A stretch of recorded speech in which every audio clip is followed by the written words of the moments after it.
Today on Woodturning, let's get cooking. Literally, we're gonna make this really cool barbecue kit.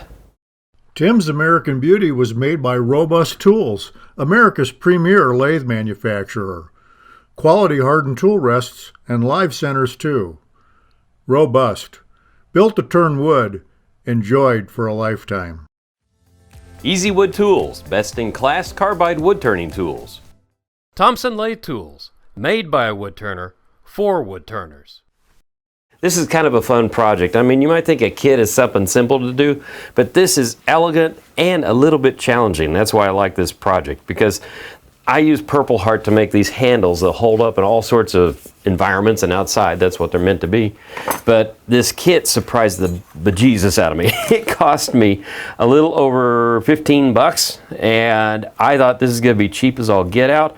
It is not made in the United States, you can tell. It's made by PSI Woodworking, but it is really high quality. I'm very impressed with it. You can see how it's got bolts in here. That's what we're going to be putting inside the handles. Then it comes with these little ferrules that'll slip over and give you a nice finish look. It's a really cool project. So anyway, we're going to grab ourselves some 2-inch Purple Heart, cut it up because we're going to need 2 blanks that are 6 inches and 2 blanks that are 7 inches.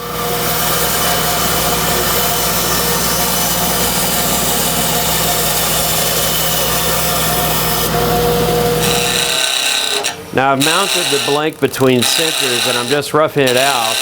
I'm using an Easy Wood carbide cutter here with a square tip. And it's really easy just to step your way across. Easy, what well.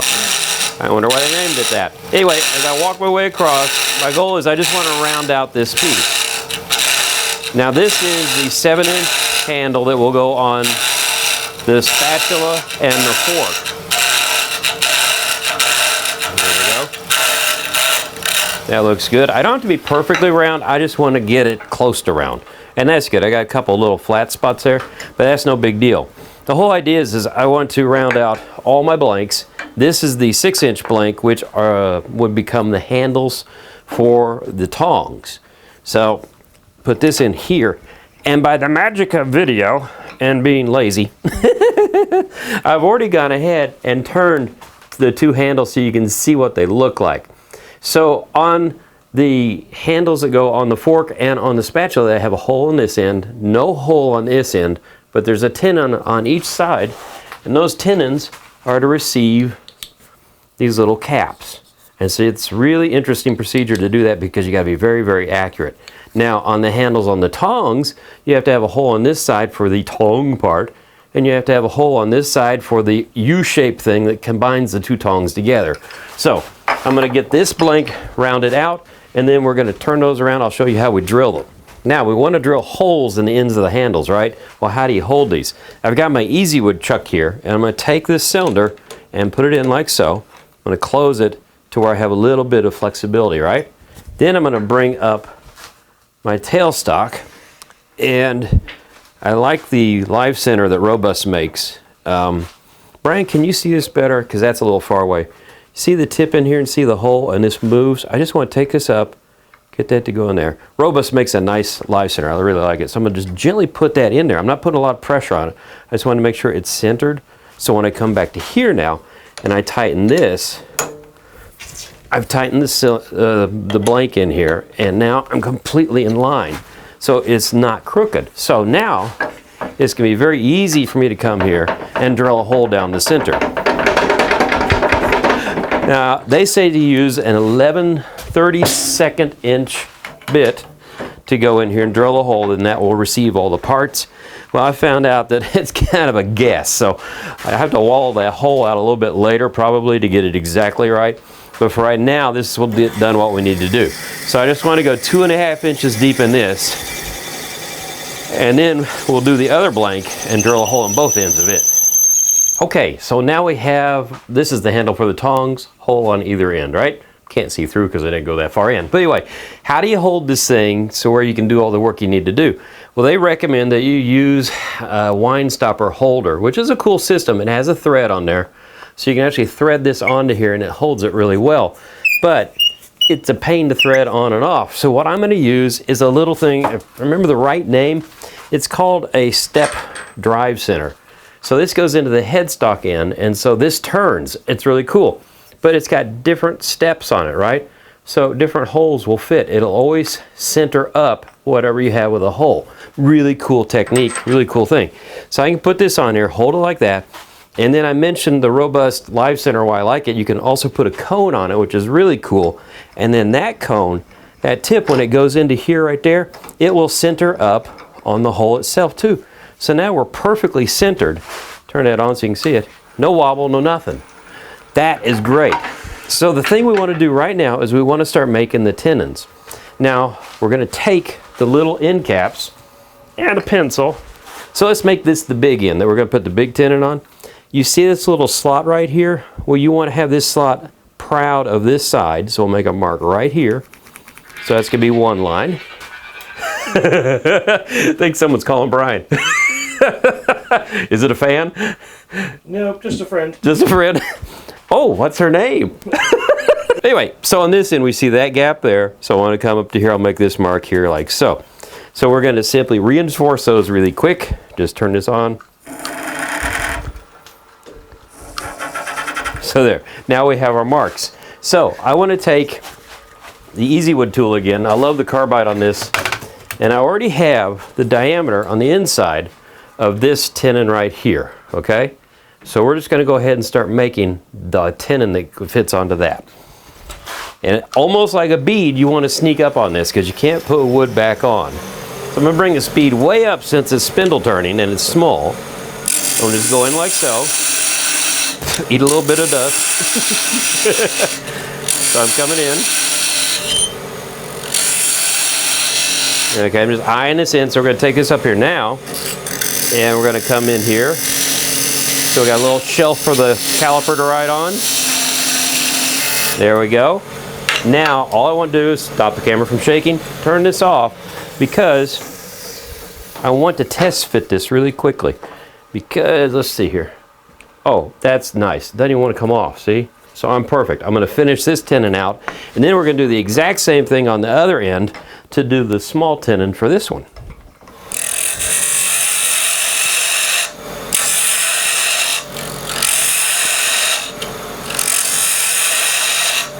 Okay, so I've got the handle for one of the fork or the spatula on here now. It's a little bit longer. So what I want to do is take my Thompson roughing gouge and start making my shape. This is like a giant bead. But the goal is I don't want to go down to the tenons because I have to take into account the thickness of the wall of these little end caps.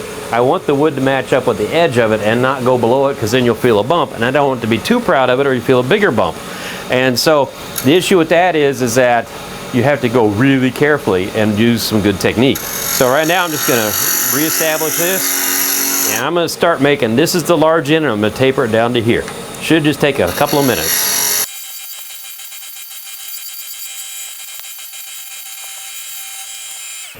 This is what I was talking about. So this goes in here. You might not be able to see it, but my fingernail's catching right there. I'm just barely proud of this, so I can sand down to there. Now, the last handles I did were plain. I really like to keep things simple. It matches my personality. Anyway, but what I want to do on this, I want to add a little bit of bling bling. So I'm going to use the Easy Wood cutter here. And they have two different cutters now. This one has a rounded tip, and they have another one with a really sharp point that you can make some really delicate cuts with. But I want the rounded one because I need to burn these holes, and I want them to have a groove in it that's like that, like a U. So when I put the burning wire on there, it goes all the way to the bottom. So you can do this before or after sanding, but since Purple Heart has a tendency to chip, I want to do these now and just make them extra deep so I don't sand them away. Because I'd hate to sand this and then go in and make the marks and wind up having to re-sand again. There we go. That looks pretty spiffy. Okay, so the next thing I have to do is I'm going to sand this to 240 grit.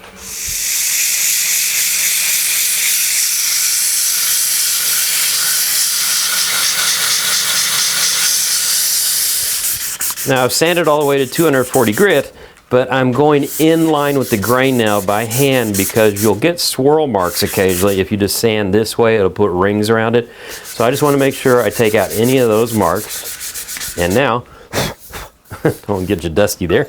I'm going to take my burning tool, which is basically a wire, guitar string wire, wrapped around 2 handles. Very, very important. Make sure you have handles.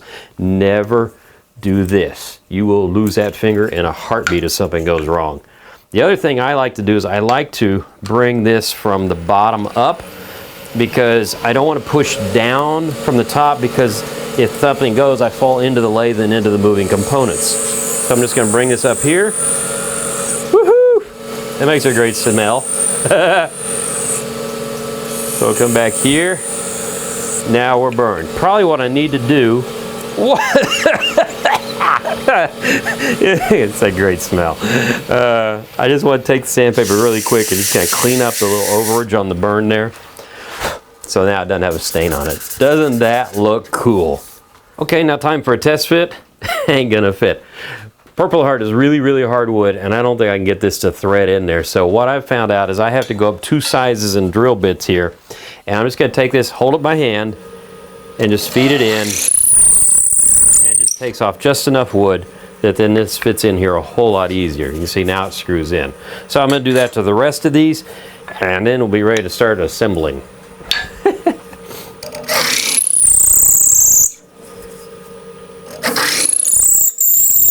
Well, assembly is pretty easy.